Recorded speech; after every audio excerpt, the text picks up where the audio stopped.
ఒకవేళ ఈ వాక్యం వింటున్న నీ బ్రతుకులో నీవు అనుభవిస్తున్న సమస్య సముద్రం అంత విస్తారంగా ఉందా?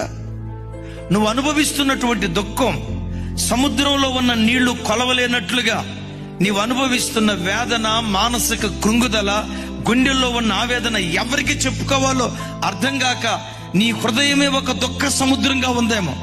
అయ్యా, ఒక సమస్య, రెండు సమస్యల సముద్రం ఎంత విస్తారంగా ఉంటుందో విస్తారమైన సమస్యలు నా చుట్టూతా ఆవరించేయ్యా, ఇదయ్యా నా పరిస్థితి అని ఒకవేళ లైవ్ చూస్తున్న మీలో ఎవరైనా కృంగిని స్థితిలో ఉంటే, పురాతన కాలాలలో యెహోవా బాహువు లేచినట్లుగా ఈ రాత్రి నీ విషయంలో లేస్తే సముద్రం లాంటి విస్తారమైన సమస్యలు కూడా క్షణంలో ఇంకిపోయేటట్లుగా దేవుడు కార్యం చేస్తాడు.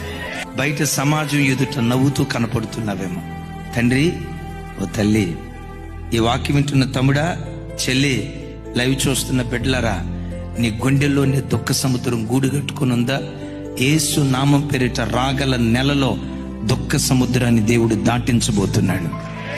దుఃఖము, నిట్టూర్పు ఎగిరిపోయేటట్లుగా దేవుడు కార్యం చేయబోతున్నాడు.